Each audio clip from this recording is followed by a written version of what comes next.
Pour les curtsy lunge, en fait, c'est tout simplement faire une fente, mais on va la croiser pour aller un peu plus isoler la fesse.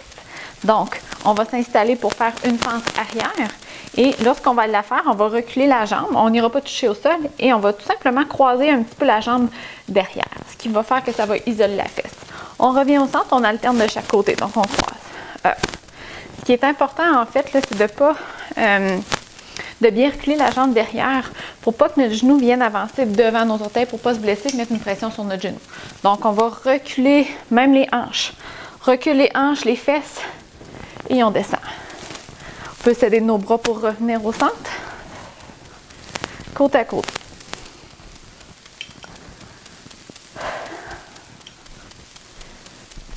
Les squats à une jambe, c'est tout simplement faire un squat avec le TRX.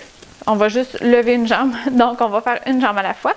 Par exemple, si je vais prendre la jambe droite, je me mets en appui sur ma jambe et ce que je vais faire, je peux la tenir en extension complète, ce qui est un petit peu plus difficile, ou en flexion. Donc, si je vais la tenir en flexion, je recule les fessiers, je m'en vais faire un squat et je remonte. Hop. Si je veux m'aider de mes fessiers, je contracte pour remonter. Contracte. Et après ça, je vais faire l'autre jambe.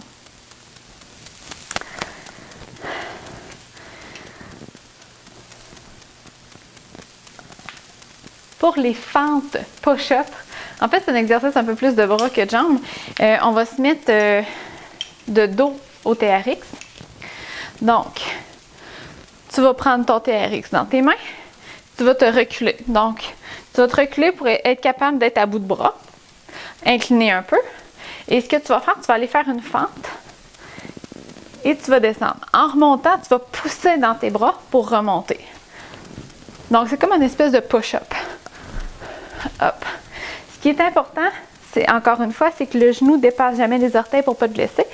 Donc, ici, bien important de reculer assez. Si tu ne recules pas assez, tu vas faire ta fente. Puis là, tu vas avoir les bras un petit peu bloqués. Ou si tu recules trop, tu vas faire ta fente pas assez en avant. Et là, ton genou va dépasser tes orteils. Donc, fais-le quelques fois, ajuste-toi, il n'y a pas de problème. Donc, fente, push.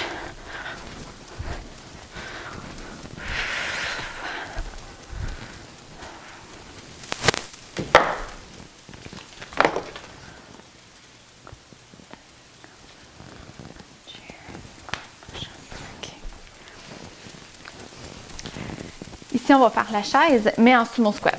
On squat parce qu'on a la posture d'un sumo, donc les pieds vraiment larges. Ici, ce qu'on va faire, on va pointer les pieds vers l'extérieur. On va descendre les fesses. Tu peux aller descendre jusqu'à la hauteur de tes genoux si tu veux. Et ici, on va rester. Le poids devrait être sur tes talons et non sur tes orteils. Donc ici, ce serait un bon moment pour faire des exercices de plancher pelvien. Donc, tu pourrais, par exemple, à chaque inspiration, contracter ton plancher pelvien. C'est un petit peu plus dur vu que tu es en ouverture. Tu demandes, ton muscle est étiré, puis là, tu demandes de le contracter. Donc, c'est un petit défi pour ton plancher.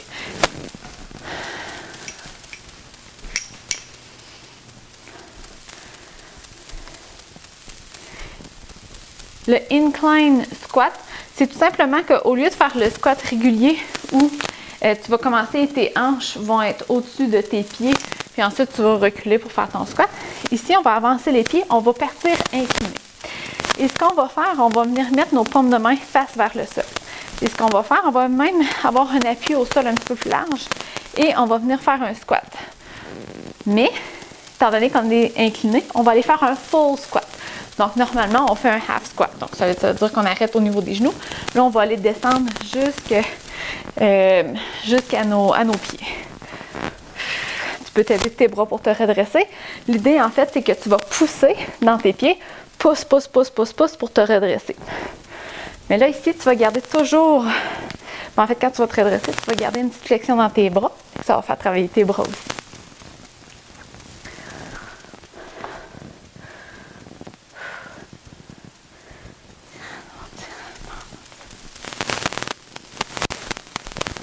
Pour les tirades basses, on va coller les coudes le long du corps, on va incliner, on va se laisser aller au bout de bras et on va tirer. Donc ici, lorsqu'on va tirer, on va être rendu au bout. On va essayer d'aller coller les omoplates. Donc on recule les épaules vers l'arrière. Hop, on recule les épaules.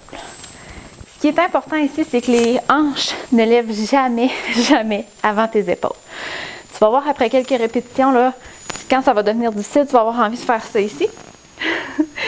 On ne veut vraiment pas monter les hanches avant les épaules. Ce serait dangereux pour tes abdominaux, puis l'exercice n'est vraiment pas efficace. Si toutefois ça t'arrivait, ça veut dire que tes bras commencent à être un petit peu faibles. Pour les aider, ce que tu peux tout simplement faire, c'est reculer un pied vers l'arrière, te donner un appui. Donc, il va y avoir moins de poids à soulever pour tes bras et ça va être beaucoup moins dangereux pour tes abdominaux et ton dos.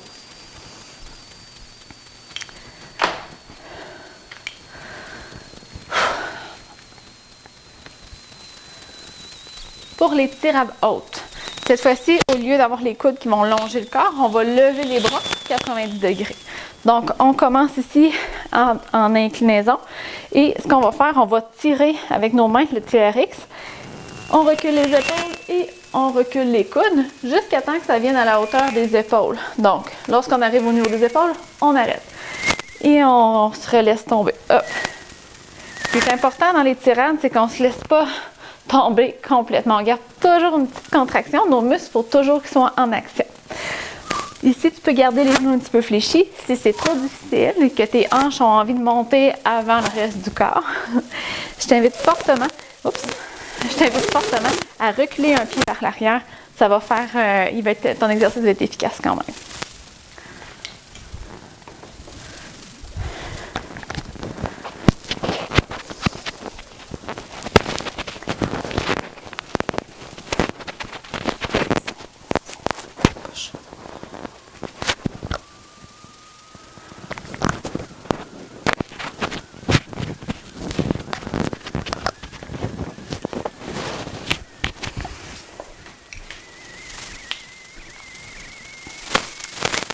Pour les biceps, on va s'incliner un petit peu. Si tu veux, tu peux prendre appui sur, reculer une jambe pour avoir une meilleure appui un peu plus stable et surtout moins dur pour les bras.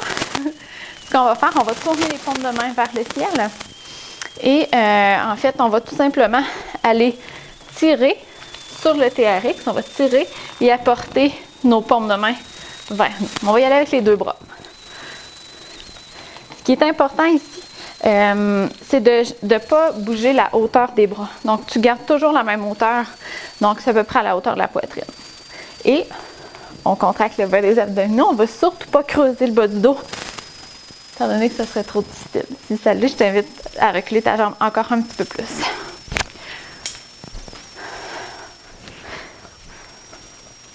Pour les triceps, on va être dos TRX. On va mettre une jambe en appui vers l'avant. Et ce qu'on va faire, on va coller les coudes sur le bord des tempes, donc sur le côté de la tête. Et on va s'avancer, on colle. Et là, ce qu'on va faire, on va tout simplement faire une extension des avant-bras. Donc, on pousse dans nos paumes de main pour lever notre corps. Hop. Même chose ici, tu pourrais le faire tout simplement sur les pieds, en inclinaison. Ça ici, ça pourrait être vraiment trop difficile pour tes abdominaux, surtout si tu es enceinte. Donc, c'est pour ça qu'il faut avancer une jambe pour mettre moins de poids. L'exercice va être quand même très, très efficace.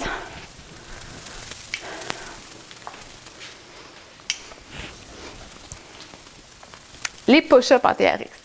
Très simple. On s'incline, on est dos au TRX, les paumes de main vers l'avant et on va garder les coudes assez larges, les bras assez larges. Lorsqu'on va descendre, on va vouloir avoir les coudes 90 degrés. Ici, tu peux être en inclinaison totale. Je t'invite fortement à mettre une jambe en avant et on va aller faire notre push-up. Donc, on va descendre la poitrine à la hauteur des mains et on remonte. On pousse dans le TRX pour remonter le corps.